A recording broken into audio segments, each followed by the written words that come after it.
All right, we'll start because I'll read their bios after. But actually, we're going to start with all of you. So welcome. Thank you for coming to the LGBT panel for the New England Puerto Rico Puerto Rican Diaspora Conference. My name is Nelson Román. I'm the moderator. Believe it or not, I'm a politician, so I'm going to speak the least, and that's a miracle for politicians. So I'm going to speak the least because it's really about having these amazing individuals who are on the panel, having great contextual conversations and sharing their stories and narrative based on the goals of this workshop, but also the richness of having question and answers and more of a dialogue and conversation with all of you.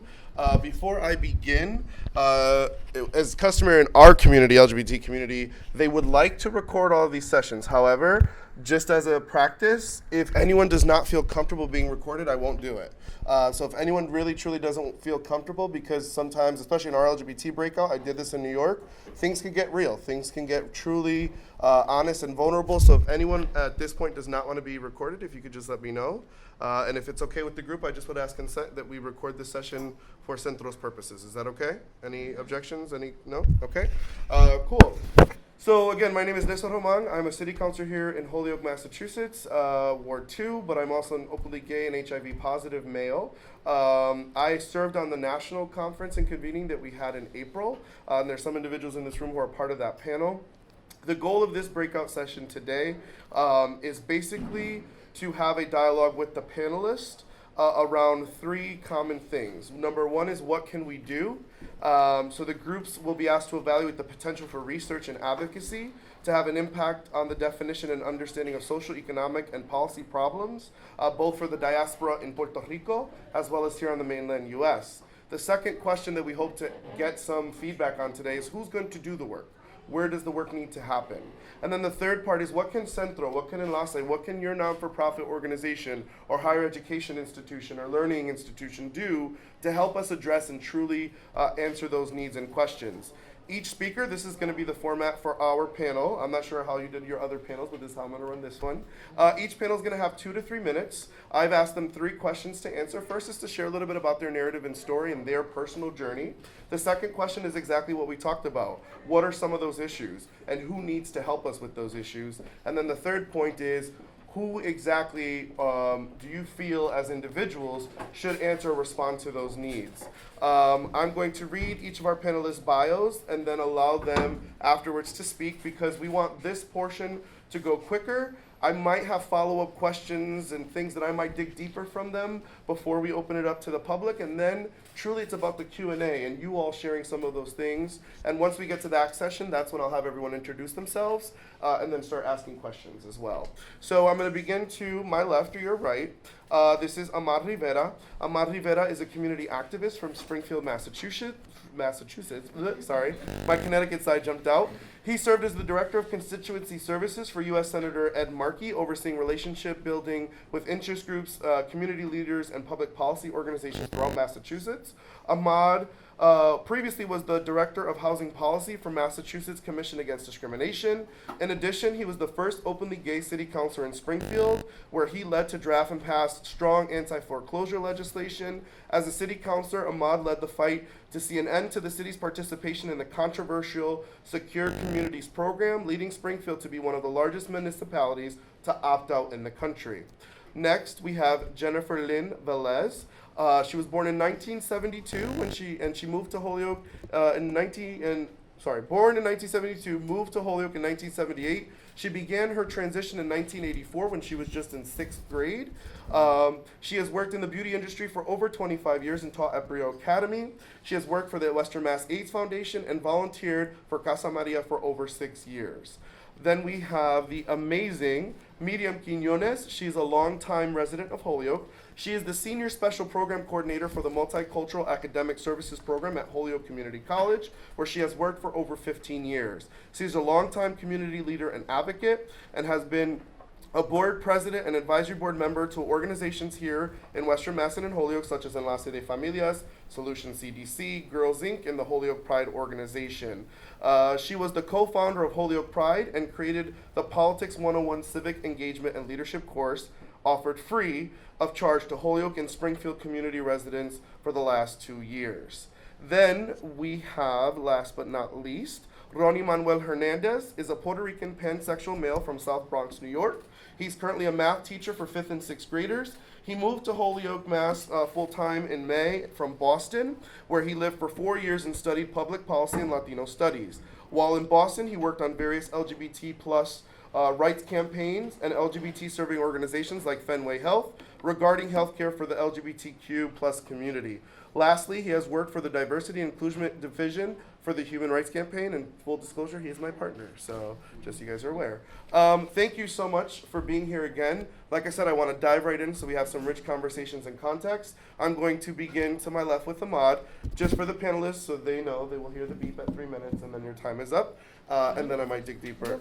So whoever can go first, that's fine. Just know that I'll have the timer for 3 minutes whenever you start, and then we will go from there. Go first. All right. Go first. All right. So as you know, I'm Jennifer Lynn Velez. Moved here in 1978. I guess the reason why I'm here is to not only talk about what it was like as a transsexual woman. I started my transition here in Holyoke. So obviously we moved here with my family following my grandmother. So 6th grade, H.B. Lawrence. So I started my transition in 6th grade, then went here to Peck Junior High School. I was the first transgender woman to attend Peck Junior High. So obviously we're here because soy Latina. Very proud to be Latina. It was not as easy as it is now. Now the students are fortunate to have, now you have the LGBT, TQ groups. I didn't have that. I went through the bullying. My last day at Peck Junior High School was when my head was smashed open. I was walking home, bleeding, to my home, and that's when I said to my mother, I will never come back to Peck Junior High School. So that's what I went through. So it was not that easy. So I want to put that awareness. It's very more accepting. I think in the LGBTQ, when you are a male, you're gay and lesbian, but transgender is a little bit more different, and I guess the awareness is to have that awareness of education, that when you have a trans student, what to do with them, that the teachers are educated, that these people are educated on how to deal with a transgender student in the school, whether female or male. I know we've come a long way, but we still have more to go. So I guess that's a little bit about my introduction, and with that, you can go.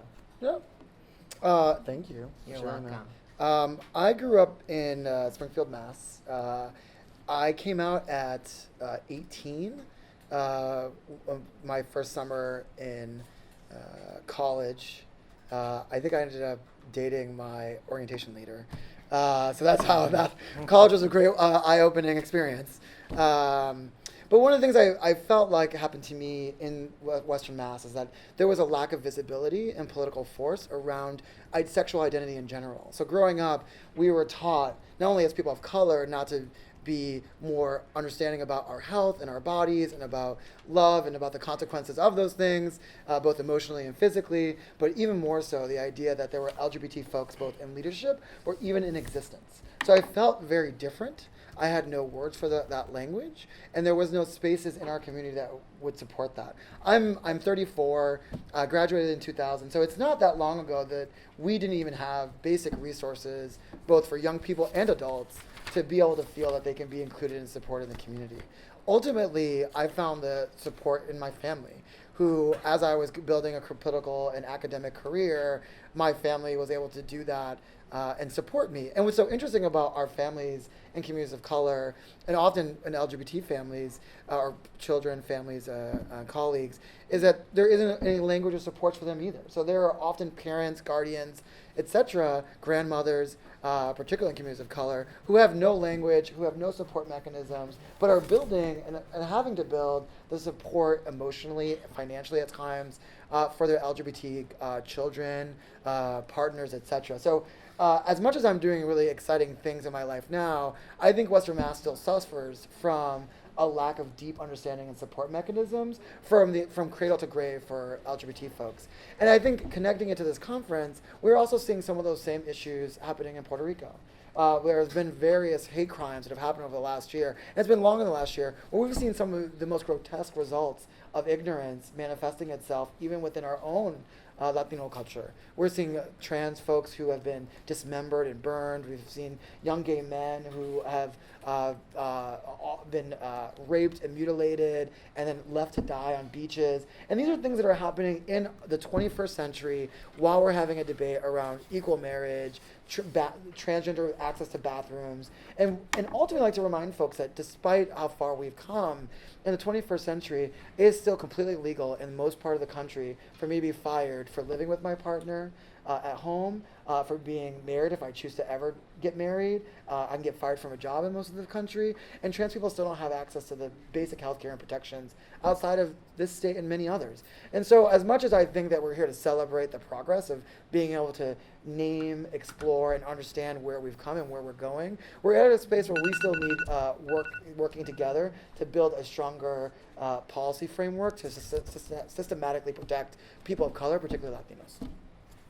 Thank you, Mark. So, we answered, we are also talking about. Yep. Yep. All right, so, well, welcome everyone. I feel really empowered here, really empowered, because, it's very seldom that you see a Latino panel, sessions, and even though it's, Puerto Rican conference, it's empowering, so I want to own it. I want to own it. We are here as a group. I'm a non-traditional lesbian. New term. I came out at the age of 35, about 10 years ago, and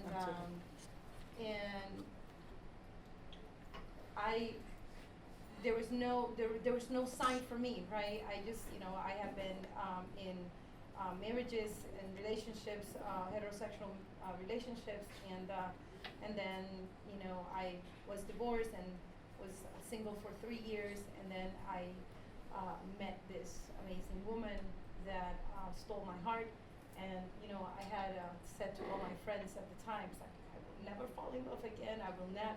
This is it. It's not happening.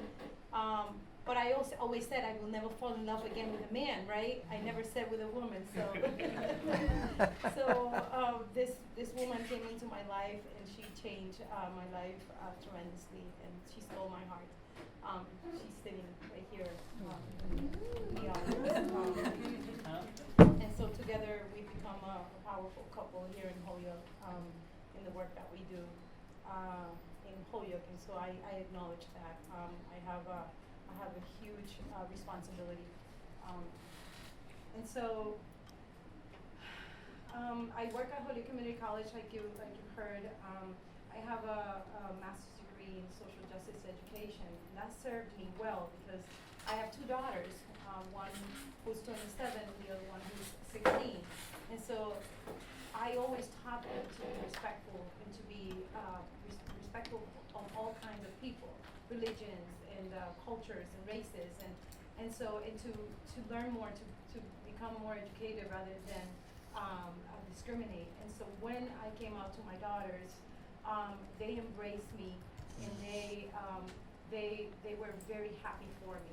And so I know that that's not similar for many of my colleagues, my friends who are LGBTQ.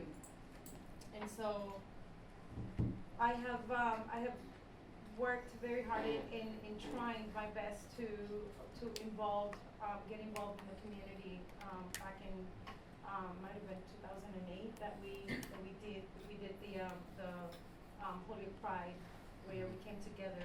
We raised a lot of money to create the first Pride prom for our youth here in Holyoke, and we got to the point. What was that? 2 minutes. We got to the point where it was like almost 500 kids who ended up coming. It was like for 4 years in a row, and it was a wonderful experience to see these children, these young, LGBTQ youth and their allies come to celebrate in a night of, feeling free and feeling themselves. And so, what would I like to see Centro do? And what can we do? I think that Holyoke has a gay mayor, openly gay mayor, and it has two. Oh, who's the third? Oh. Who's the One in the third? club, just kidding. One who's coming out One. soon. There used to be another one. So you would think, right? In our government, it said, right? We have sort of checked those boxes. But our youth in Holyoke, our LGBTQ youth in Holyoke, is really not present. And it feels like they're bleeding, right? Hiding. I had I was lucky. I was very lucky that when I came out at the age of 35, 10 years ago, I was surrounded by a wonderful community that embraced me and accepted me, and I was protected. But when you are a person of color, you are in a disadvantage already. And in our community, our Latino community, Puerto Rican community, it's mostly Christian, and so therefore there is already that disadvantage. Coming out to your family is not it's not an easy task, and so now we have youth who are coming out to themselves, who are figuring out themselves, and they're coming out to at an age that is crucial, and then they are Latinos or they are the students of people of color, and so now they're in a bigger disadvantage. So they spend a long life looking for that acceptance and looking for a place in the world, and so it feels like there's no time for them to really concentrate in community engagement, in politics, and even when they are, even when we are, right, we have to think about those hats that we're wearing, and will you accept me, as a politician, or will you, just talk to me as a politician, talk to me as a community leader, and not as a lesbian, Latina, woman community leader. And so, I didn't get to the piece. Okay, we'll come back. We'll come back. Okay. We'll all come right. back. We're gonna come back. So, I'm Ronnie Manuel Hernandez, right? Most people call me Manny, so it gets really confusing. Sometimes you'll hear Manny, sometimes you'll hear Ronnie. But I am a proud Puerto Rican, pansexual male. So, I've heard all the time, they're like, oh, if you are attracted to men or do you sleep with men, you're a gay man. And that's just it. And then in the Latino culture, in general, if you sleep with men, you're gay. That's it. There's no such thing as like bisexuality. And I don't identify as bisexual because by definition, a person who is bisexual, it has an attraction to either a born female or born male. And it's like very black and white. There's obviously we live and we have this spectrum, and I believe I have an attraction to who you are as a human being and not necessarily what you identify as your gender or sex. But that being said, the very last person I came out to was my mother, because I grew up in an extremely conservative home. So my family is very Pentecostal home. I think my mother started church when I was about 6 or 7 years old. Very conservative home where everything, even your thoughts, if they were not godly, it was damning. So she was the very last person I came out to. I actually came out to her a year and 2 months ago. While everybody else in my family knew. But it was just, I feel like parents know. They just sometimes like deny it to themselves because they don't want, they know that it's hard in our community, in certain environments, especially in the Latino community, of being LGBT plus. In our community, we face, we're entrenched in like machismo, and like a man, if you're just slightly feminine, you would, in a lot of families, you would get beat for it, to man up. And for women, if you were just slightly masculine, that's not very ladylike. So it was really hard growing up. I knew about myself at a very early age. I was about 8 years old when I started myself thinking about what I was attracted to and how I felt inside. So I lived with that secret for a long time from my mother. But I was raised in South Bronx in a culture where I went to school and I had friends that were identified as LGBT, and I've seen them get bullied, I've seen them get beat. So that was something that held me from publicly acknowledging who I was in front of certain friends. And that is something that affected me later on down the road. But for the past 4 years, I was living in Boston, where I studied at Northeastern University in public policy and a bunch of other stuff, but mainly public policy around urban communities, so especially around education. That's where my heart lies, in education. And while there, I also worked for the Human Rights Campaign, and that led me into like a whole nother view. And I feel that when I worked through the Human Rights Campaign in their division for diversity and inclusion, at first I thought, I was like, this is gonna be great, right? And then I realized it's not, because it doesn't benefit us. My concern as a man of color who identifies as LGBT is not the same as a white male who identifies as the same. Yes, we've made great strides, marriage equality and stuff. My concern is not marriage equality, because when we look up marriage and what that's all about, it's usually shared assets. As a man of color, I have no assets to share, so there is no reason for me to get married. My biggest concern, am I going to be discriminated against if I go to a clinic, health center, because something's not right down there?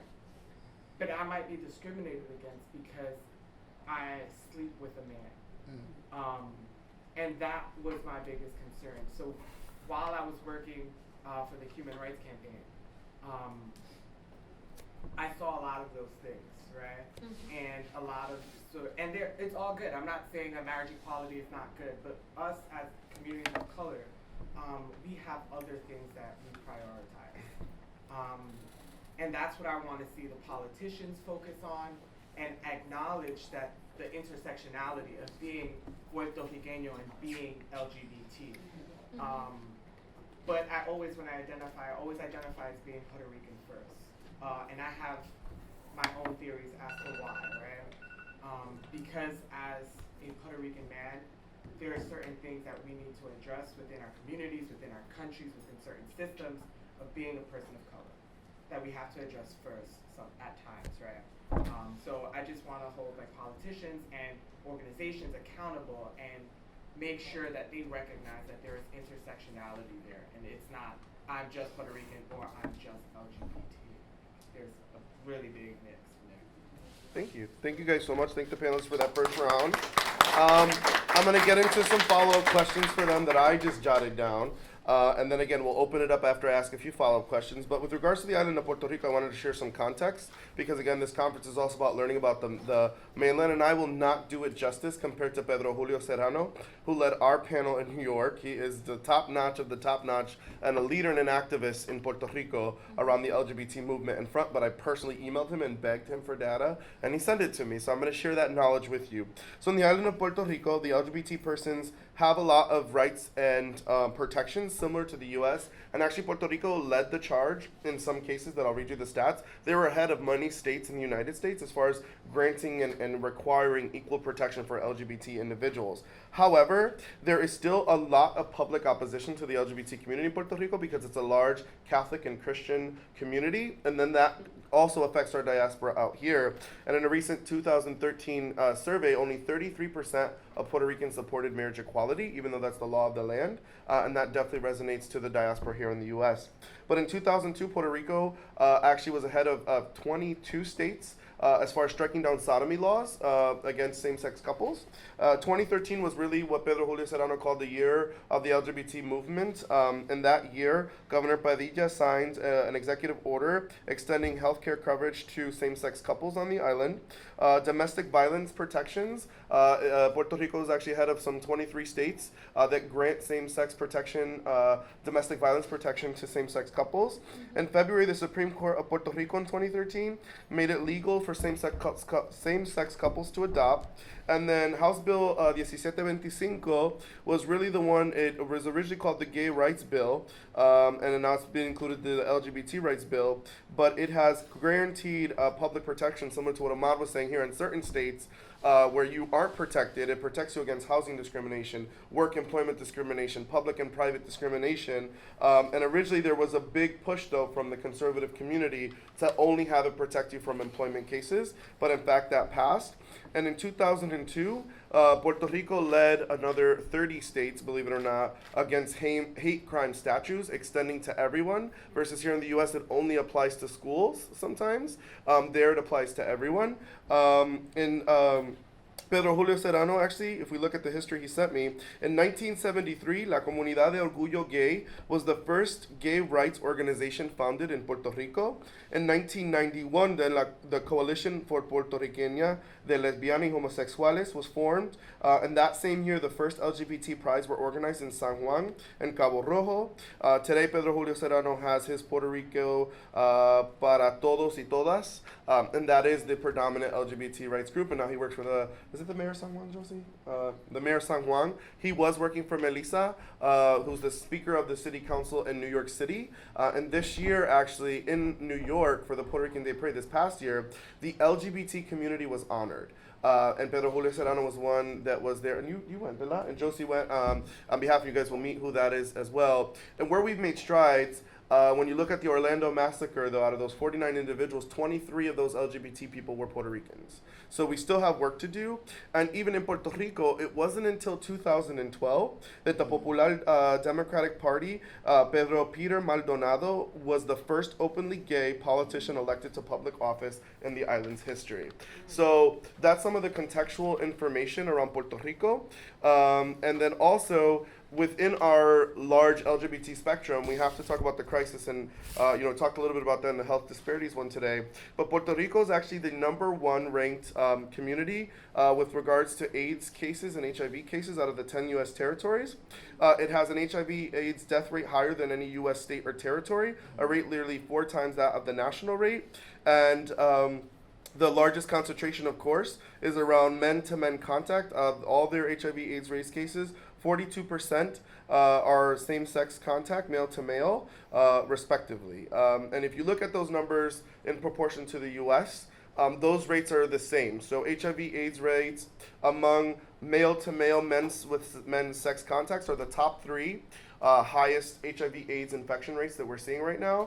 White males are #1 at 11,000. Black males are #2 at 10,000. But the Hispanic Latino male to male population is 3rd. And so we have a huge HIV/AIDS rates infection. And that also ties into some of the things you heard here today. Homelessness and HIV/AIDS and risky behavior or sex work and all of those things around the LGBT diaspora of youth are all impacting HIV/AIDS rates. And there's little to no resources around those kinds of things. So I just wanted to be able to connect the two and then jump into a little bit of the follow-up question and answers with the panelists. I'm going to start with you, Jenny, if that's okay. Sure. I just wanted to know, and again, I'm trying to connect it to the diaspora here. not only are you an amazing trans woman, I thank you so much for sharing your personal experience, but as a Boricua Latina, what were some of the other complexities or issues that you faced, specifically around your identity as a Latina woman, right? But also, what were some of the things that, because of all of your experiences, that you experienced that our youth may be going through, or that people who, right, in this generation are going through? If you could just share some of that. Sure. So I think what I went through is knowing that you're different, knowing that you're trans, and obviously we talked about somewhat religion. Growing up in Holyoke, there is a huge Pentecostal community. I mean, there's a church in every other corner. I was raised very Catholic. It was very discriminatory. If you were different, you were discriminated against. That was one thing. Another thing is the exposure to a lot of drugs and alcohol. Unfortunately, being in the trans community, you are exposed to that. I was exposed to quite a bit of that. For the youth that's out there, and I think that's what's scary is, I unfortunately had, it was an advantage and a disadvantage. Advantage because I felt accepted amongst older trans people that were Latina in the community. Unfortunately, those were the people who exposed me to my first drug use, to alcohol, and to all those other things. When you are dealing in the community with acceptance, we run to that. That's what we run to because it's like our medication. You know what I'm saying? You're not thinking of the therapist. You're not thinking of nothing of that. You're in the streets. So that is one thing. Sexual risk is another. You know what I'm saying? You are looking for love pretty much in all the wrong places. And I think that's what you find out there, especially in this community. So I hope that we bring awareness to these youth, like you were saying, that there's really, we talk about here, and I know that they have Alex Moore started an amazing program here, but what is there out there in the streets for the Latin young youth?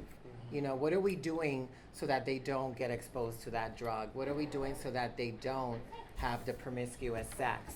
That they're not out there prostituting themselves? What are we doing about that?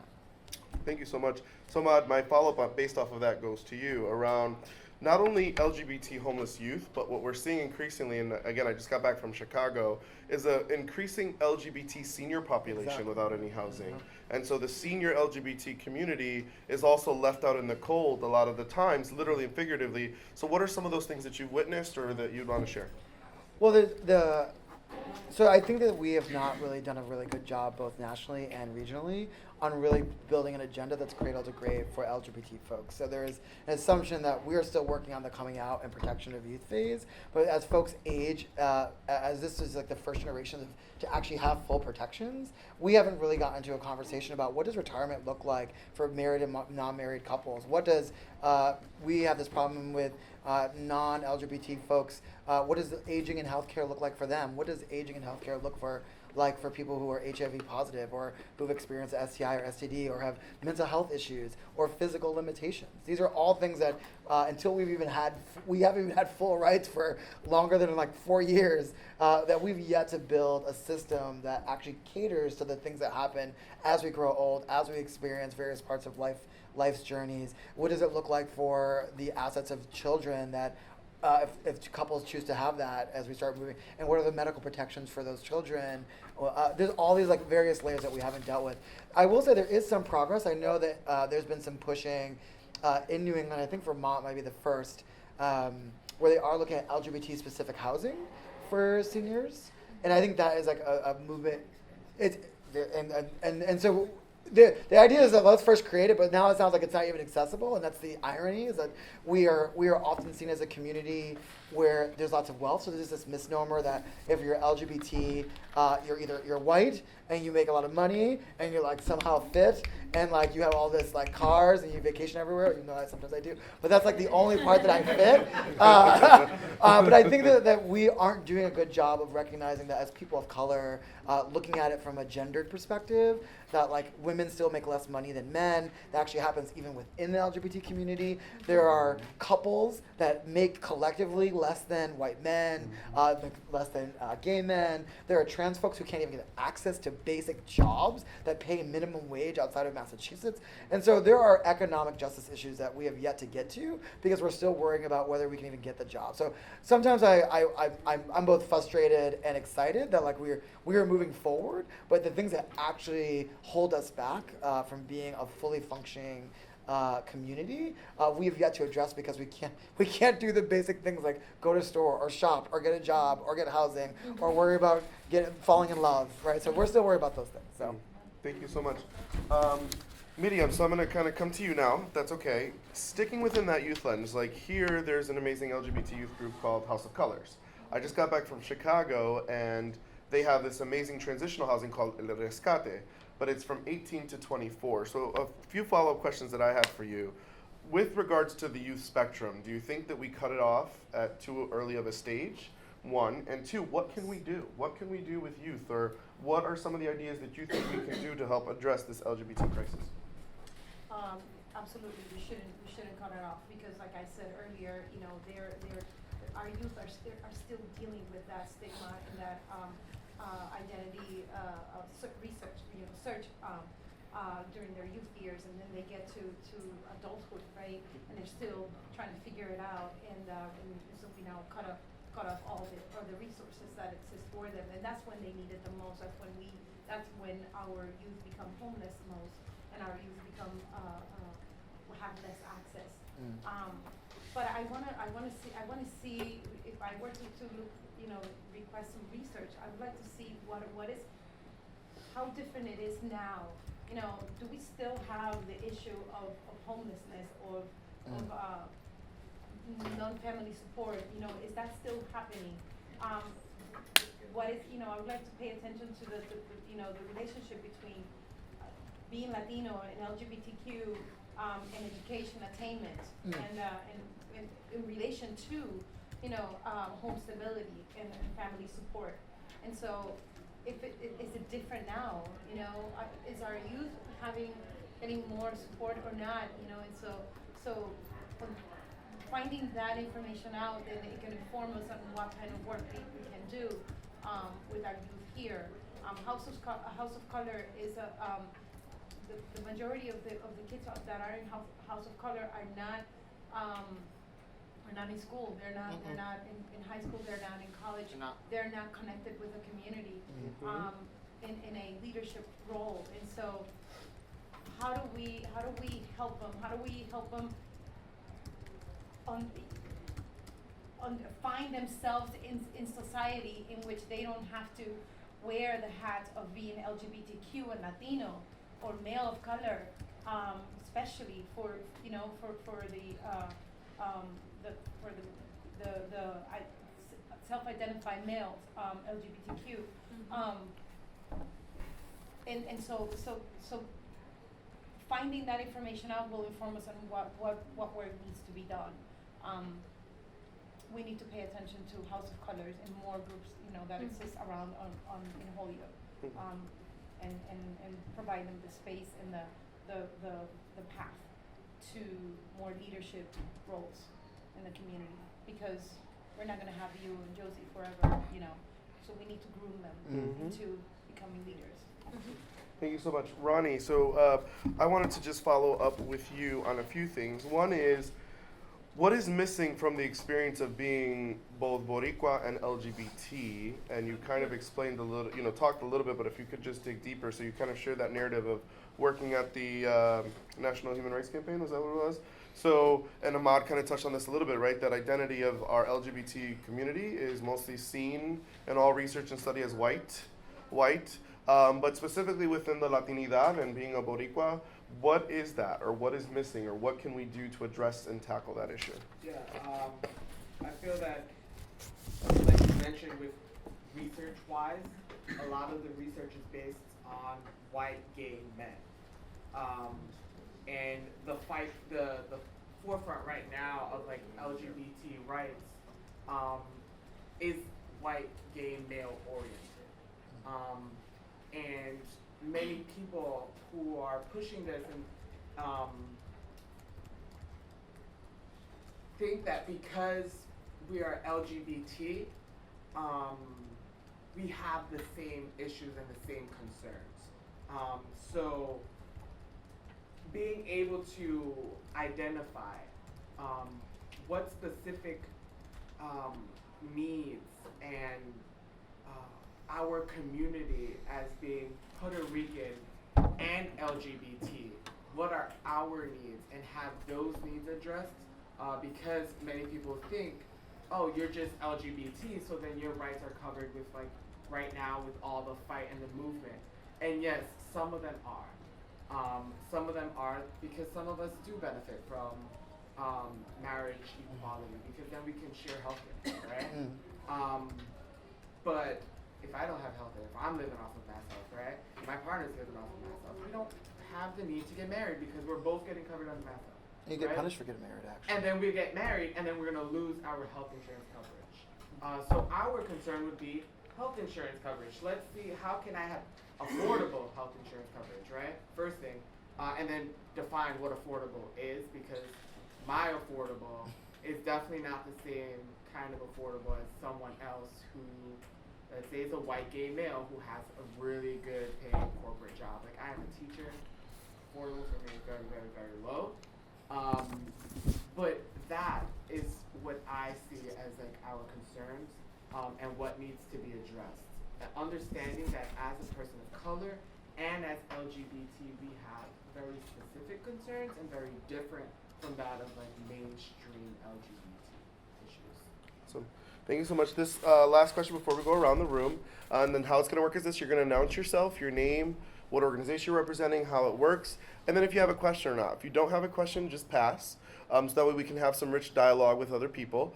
But this next generic question goes out to everyone on the panel. Feel free to chime in.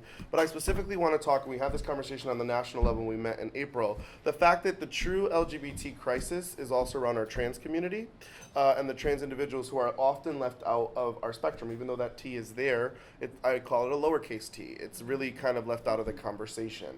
So within even our diaspora, where does the trans community fit? Where is their place in our community? And Jenny, you don't have to lead off first. It's not specifically towards you. I want all the panelists to be able to chime in on what they feel. Where's the trans community in our diaspora? Whoever wants to go first. Non-existent. I think in order to like address that, we have to address issues with like machismo culture within the Latino community. Because the reason why I believe the trans community has been left out within our movement is because the way we have been socialized and the way we think of the LGBT movement, we think of gay men. And following gay men, we think of lesbian women. And then that's where it ends for us. So I feel like it's been left out because that's the way we've sort of been, in our culture, been raised to think of the LGBT movement or LGBT rights, or just being LGBT in general. So I feel our need now is to make it visible that there is a T community within our Latino community. Within our LGBT community, we have to emphasize on the T. Put them, and we talked about leadership. We have to find modes, right? We want to diversify our leadership because we have the leadership of the LGBT movement are typically are lesbian women or white or gay men, right? That's typically what we see in the leadership positions. But we need to open up the door. Those who are in power, open up the door and empower others, right? That aren't being represented in our leadership to take in position. So if you see great trans women and trans men in our communities, we need to open up the door, right, and facilitate them into those positions of power and leadership so that they can empower other ones. Thank you. Anyone else? Yeah. So, what I believe is, just like you said, it's always I think we're left behind. When you see an event or something going on, it is always your lesbians and your gay men. I had the advantage of running a store in Northampton for about 3 years. It was totally lesbians. Yes, there's trans people. It was more female to male trans men that you saw, not really trans women. And the thing is, here, as not only being Latina, and we want to come together and do a lot for the Latin community, is we also need to come together as the LGBTQ. Because like you said, the T is there, that T shouldn't be forgotten. No one should be forgotten. We are in this together. When you go for a job, automatically, and you see somebody, you know what I'm saying? You know, I went through that. You know, I went through a time where I lived a little differently and retransitioned. So my work history was under a different name. I wasn't even given a call back. Even though I had the experience and the education, I was not called back because I was a trans woman. So I wasn't given that chance. Now today I do have that chance because I had to fight to be where I am today. So that's one thing. So when there's events that you're having in the community, like you said, to empower trans women or trans men, don't leave us out. You know, we want to be part of that. Unfortunately, where you see, you know, a lot of the trans community is in the bar scene. You know, now, you know, I was part of that scene. I'm no longer in that. Doesn't mean that I'm still not part of the LGBTQ. I am a sober, and I'm grateful to be a sober woman today. You know, unfortunately, people think in this, and I'm talking about Holyoke, Springfield. I've been here, like I said, since 1978. Half of my friends have passed away, you know, due to drug addiction, due to, you know, HIV and AIDS, and suicide. Let's talk about suicide. You know, we talked about a trans woman is murdered every single day. Every single day. Do we hear about that in the news? We don't hear about that. You know what I'm saying? So we need to come together, not only as Latinos, because, so now I'm walking in, because I see it. I'm walking in for a job, I am Latina, I could have the education, and now I'm telling you that I'm a transsexual woman. What are my chances? Do you know what I'm saying? And one thing I do have to say is, and I want to bring this up, because if anybody can do anything, is yes, we do have Alex Moores, who did a lot in this community, but I'm being honest, I hear a lot about the gay male community. I don't hear anything about the transgender community in Holyoke. How can we change that? Why is our voice not being heard? You know what I'm saying? It doesn't matter from what monies you come from, whether, you know, I hear you saying a lot about, you know, the white gay male. You know, there is a lot of educated Hispanic people in this area, you know, with that make excellent money, you know, and then there is a lot of poor Hispanics, but I think we should do something with that. Sorry. Thank you. No, it's okay. So really quickly, because I know there's some questions already bubbling up, but if everyone, just going to start in the back. If you could just say your name, where you're from, and then, like I said, then I'll open it up to questions, because I also want people to be able to introduce yourselves. Can I start with you back there? No, I know she wants to ask a question. I just want everyone to introduce themselves quickly, and then I'll get to question. Sure. Okay, my name is Rosetti Plaza, and I'm actually here with the Center for Puerto Rican Studies, but as you were speaking, I'm also the Executive Director of the National Employment Lawyers Association, and, you know, I'm here for that information as well, because we definitely fight for people like yourself who have been discriminated in the workplace, and it's something that we're very big on. Thank you so much. Thank you.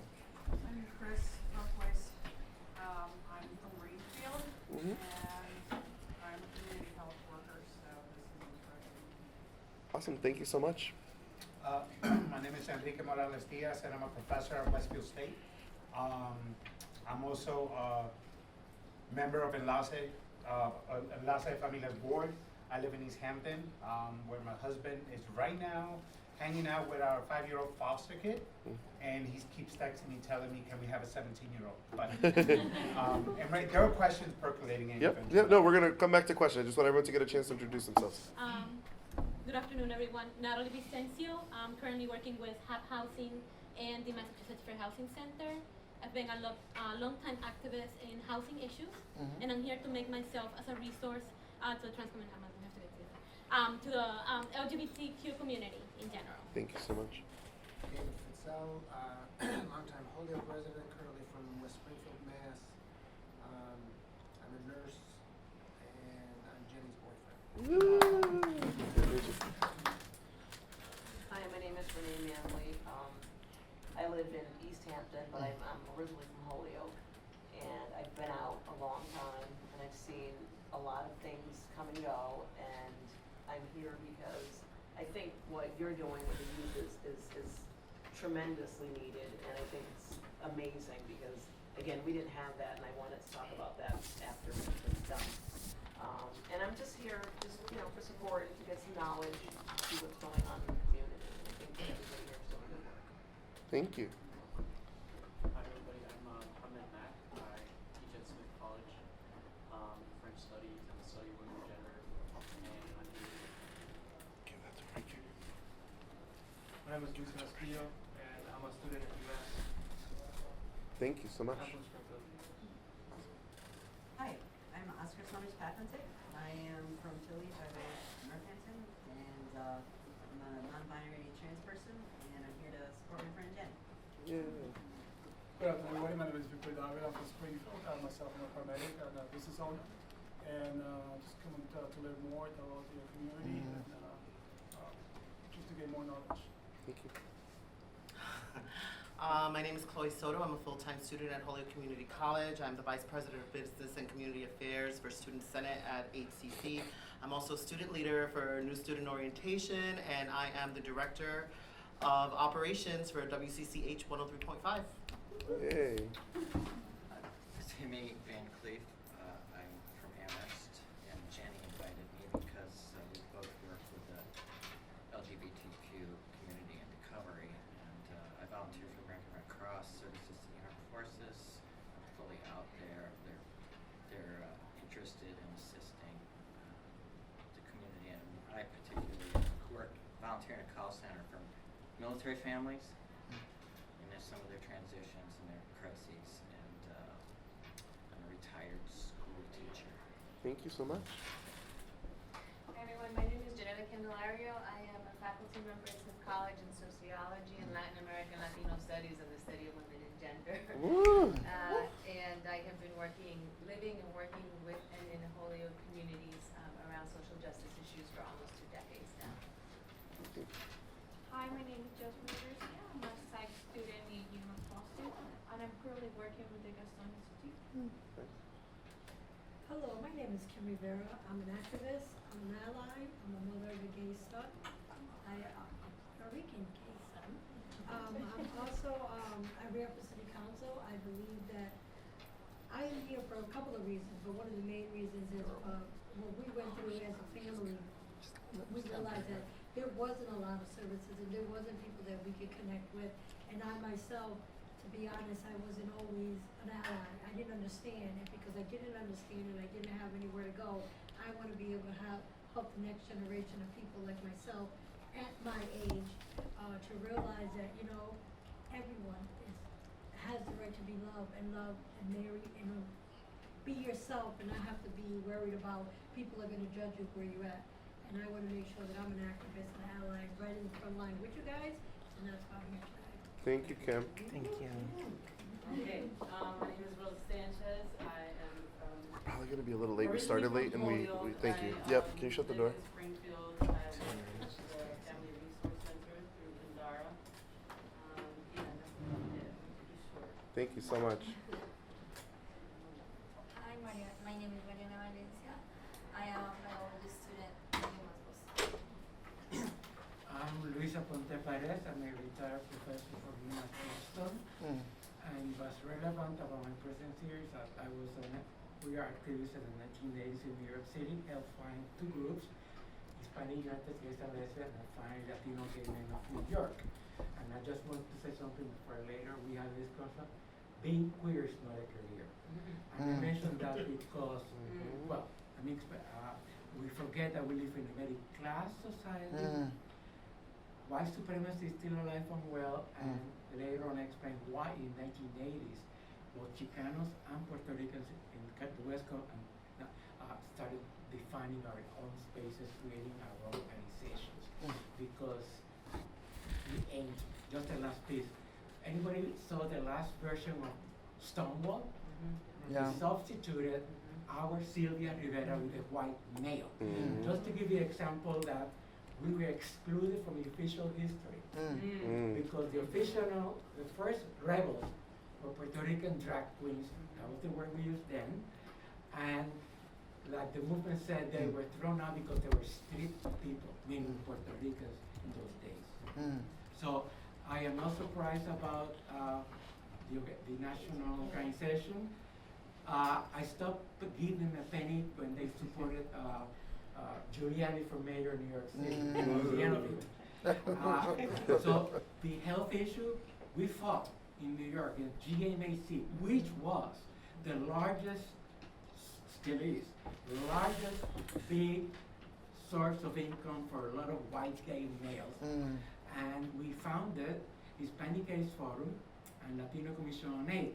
So my point is that, my last piece, how many of you know anything about queer history? Because it's important. And then with that, after you do that, Latino and Black queer history. Thank you so much. I'm Alberto Sandoval Sanchez. I'm a professor at Holyoke College. I do Latino gay performance studies and cultural studies at large. I was diagnosed with AIDS in 1990. I'm still here. And I just, as a professor, I have to say two things. One, it's amazing what I have heard here and the shift from a nationalist discourse into a discourse of intersectionality and claiming being a Latino, which I do. Politically, we have to be Latinos. Nostalgically, we are Puerto Ricanos or Boricuas. The other thing is, AIDS is still a taboo in our community, and the issue of aging in the gay community is very problematic, no matter where you are. And I think as a community now, and as an act of intervention, for the closing of the day, we should ask for a minute of silence for the Orlando massacre. Absolutely. Yep. I was in Puerto Rico that week, and I saw the boys arriving day by day, and it's one of the saddest stories in our history. To honor that, when I get up there, because I'm giving our feedback, I'll make sure I put that part as part of our group agreement on what we wanted. Yes, thank you so much. Hi everybody, my name is Josie Valentin. I'm a city councilor here in Holyoke. I also work full-time at Holyoke Community College. Been there for 10 years, and that's where I met my wonderful wife, Myriam, 10 years ago. And just proud to be here, proud to be the first Boricua gay person on the Holyoke City Council ever. And then Nelson joined me, so now we're double trouble. And always proud to be in trouble, because it means that we're pushing buttons, we're changing the narrative, and we're doing the work. I joke with Jose, I tell him they had the lesbian, they needed the loca, so now I'm there. Hello everyone, my name is Myriam. I'm a professor of Latino Studies at Williams College, and my interests are on aging and urban life, specifically looking at Puerto Ricans and Latinos. Awesome, thank you. My name is Wanda de Jesus. I am here representing, I work for the Department of Children and Families. I've worked for them for 22 years, and I actually in higher administration management, and has pushed for our department to really start the committee on LGBTQ for our foster kids. So they are very loud in voice, their voices are being heard. I still think that there's not enough being done.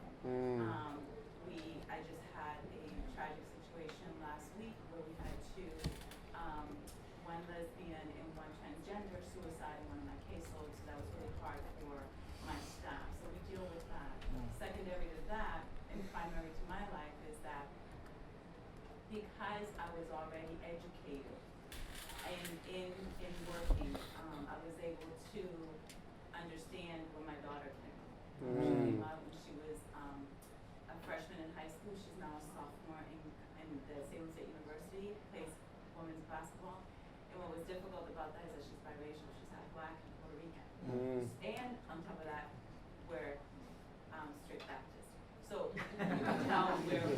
So it's been a journey for me because my middle one, because of the way we've dealt with our daughter and have been supporting her, he's come out as well. So now I have a junior in high school and I have her. We have 3 children, but I think what is very powerful about that my daughter struggles with is that not a lot of her peers, when I say peers, is a lot because they feel, we were just talking about that, but she feels she's losing her roots of being Puerto Rican and Black because she's aligning so much with the LGBT. And for her, it's like, Sorry, she's because preaching they it. didn't have the experience of the parents who didn't, exile them from the household, which a lot of our foster kids that I work with are being exiled. They're in foster care because they were there. She struggles with that. So I appreciate you thinking about how you still have to stay rooted and grounded in your Latino culture, despite of what you identify. So I want this young man to introduce himself. He's from the Restorative Justice Program here at Holyoke. Let's give him a round of applause. Just say your name.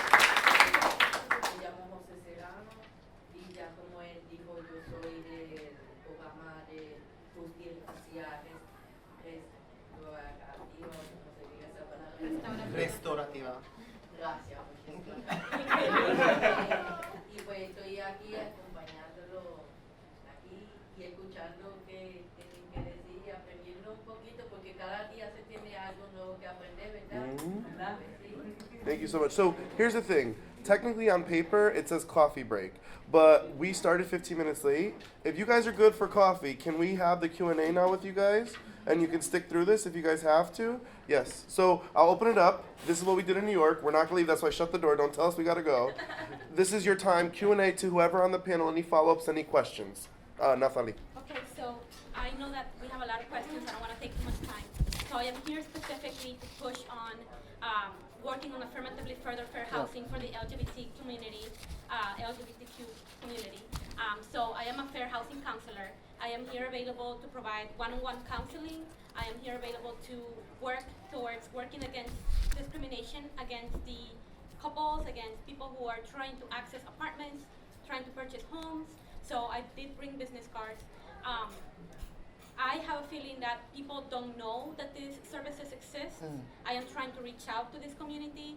The attorneys that I work with are not really involved with the LGBTQ community, so I'm trying to sort of create a bridge between that community and the services that we do provide. We are mandated by the Department of Housing and Urban Development to extend these resources, and so I want to make everybody aware that we are here. I do have an excellent film that I have been showing, and I have been targeting specifically churches and religious groups to show this film. Of course, I don't tell them that in the film I have a story about a gay man and also a man with HIV/AIDS who face discrimination, so they don't find out till they actually watch What's the name of the film? A Matter of Place. And so I'm here to become an ally, and to hopefully you guys can help me reach out. Now, can you tell them also that it's also amongst you support dealing with discrimination even among affordable housing? Yes. And with Section 8 vouchers that they're still protected. Do you want to? Yes, there are a lot of issues involving just what Matt was saying, and it has to do with decades of discriminatory policies that are written into these programs and the way in which these programs are inherited in the families. So we are working towards also making changes to those policies at the local public housing authorities. There are a lot of resources, but we do need these voices to come forward. And just so Nathalie knows, because there might be people from other states, we have an email and a name thing going around. Yes. So I'm going to start an email group listserv. So we can share those resources with each other. And I want people to know, because this is a New England conference, if you could also help us by looking at Connecticut, Rhode Island, Vermont, New Hampshire, and share that as well, that'd be great. Thank you so much. If you guys want to sneak in here, there's seats over here. Yes, Renee and then you, okay? Yes, hi. Can you stand up, Renee, please? I don't really have a question. I just wanted to touch on something that Myriam is doing and something that Jenny said. I think what you're doing is great. I think that it all starts with the youth, because when I came out, there was none of that. And I lived a double life for 2 years. And I think that, it's important to have allies and a community for these kids to go to, because there was none of that when we came out. It was just about us. Exactly. And it's not a place that they need to be. I'm surprised I'm standing here today alive to even discuss this with you. You know, the kids today have a lot more resources than what we had, and when I came out, it was almost evil to be gay. They need to know that it's not like it's okay to come out. It's okay to be who you are. And you know what Jenny said about the bars, and that's all we had. That's all we had, and you know it was survival. And that's when we were able to come out and be who we are. Today they have you and your organization, what you're doing, and I think it's great. And I think that you'll have profound results. And just let them know, don't be afraid, you know, because there's a lot of fear and shame in being, you know, gay or lesbian or transgender. So keep doing what you're doing, and that's all. Thank you so much. She I wanted to respond. wanted to respond that, you know, unfortunately, and I'm ashamed to say that the Holyoke Pride, which started very strong, and it was an amazing task, an amazing group of people, you know, got together and we raised money. We went around, we raised money, and we brought the Pride Prom. It's no longer in existence, and so maybe we start it now, right? Maybe so we need the support of the community. And sometimes, you know, we start with a large group, and then when it's time to act, you know, for action, then we become it's 3 or 4 of us.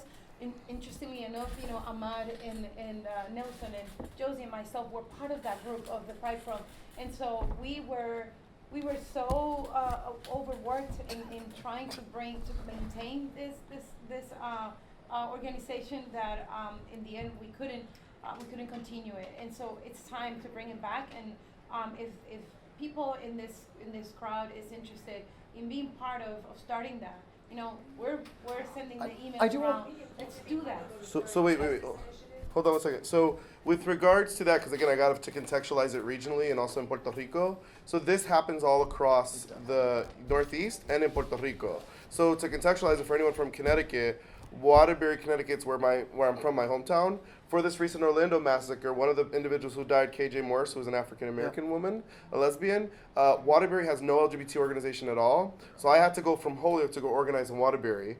And same thing, there's no LGBT organization, but in Puerto Rico, I can tell you that a lot of these small cities and towns have no LGBT organization or representation.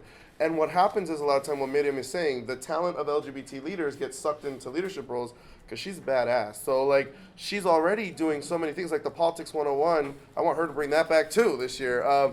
Those kinds of things you get sucked in is truly critical. But to touch on your point really quick, the youth, and I know people are going to know this because you're Boricuas in this room, the youth has a duty to defend the homeland with the weapons of knowledge. Pedro Albizu Campos. But they don't have that here. So to take a step forward, yeah. So what I was going to say is the thing is, and it goes back to his history statement.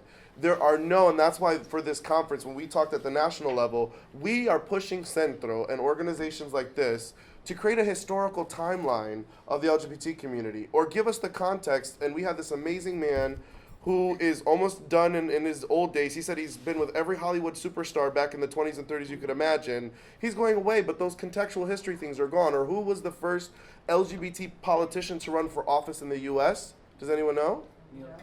No, not Milk.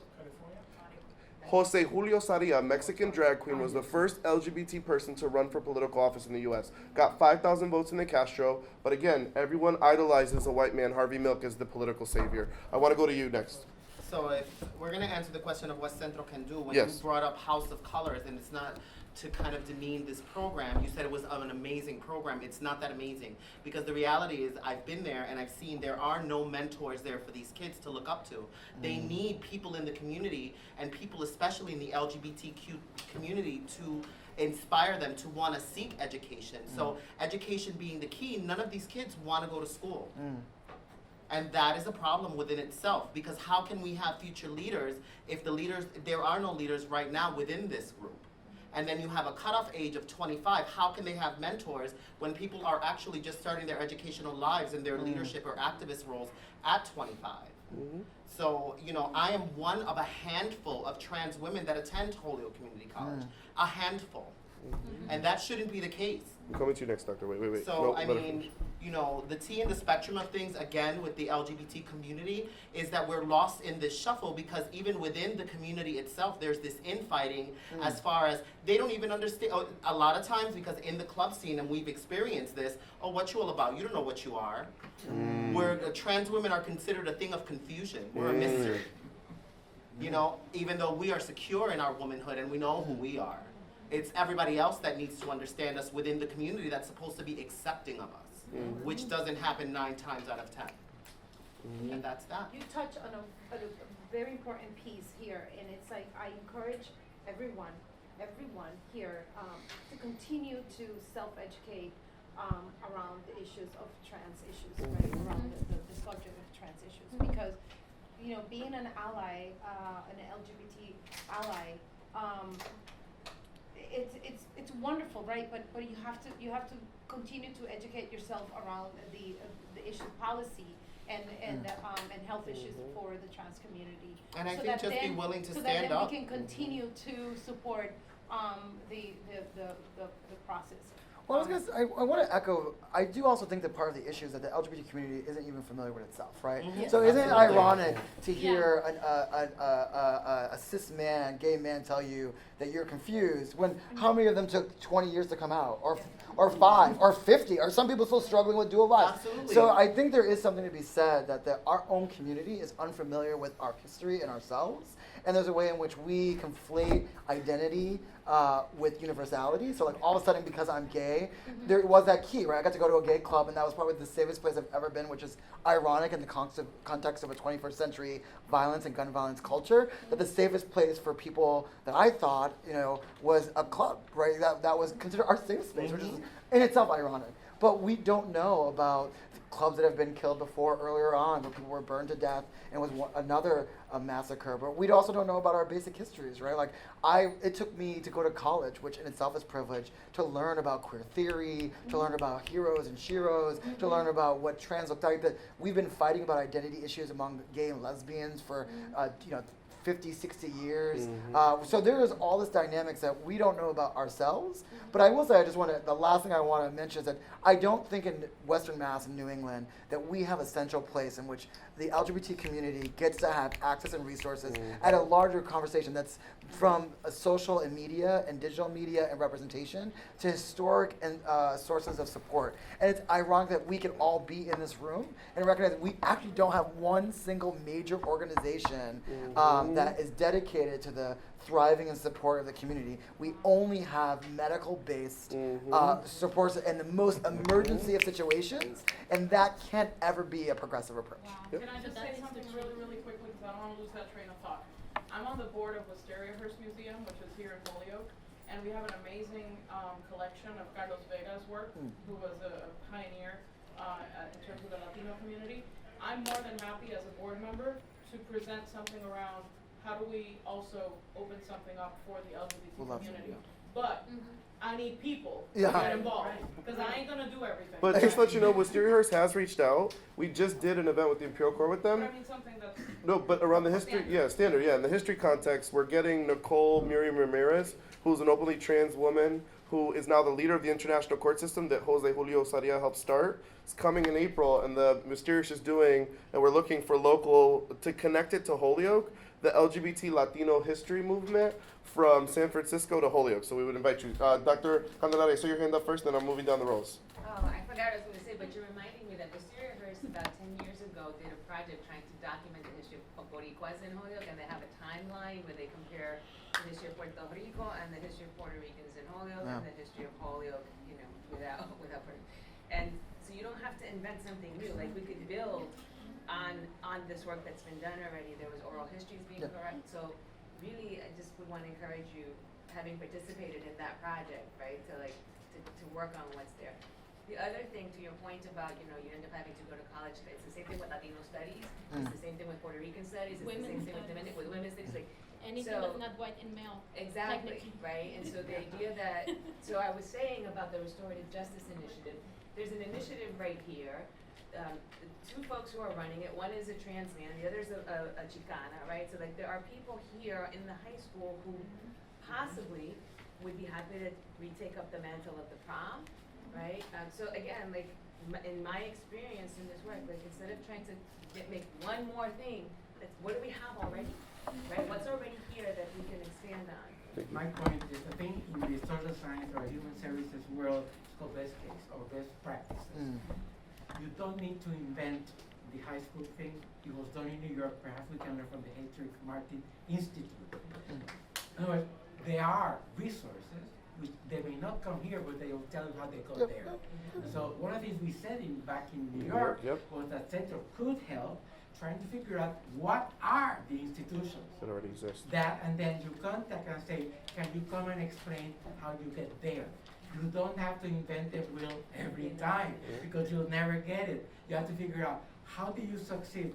What were the challenges? How would you think of doing it this way? You have UMass. For better or for worse, it's right there. And, I mean, when we were in New York, we were taking advantage of every university to help. It's true. So you have to hustle, you must Amherst, whatever.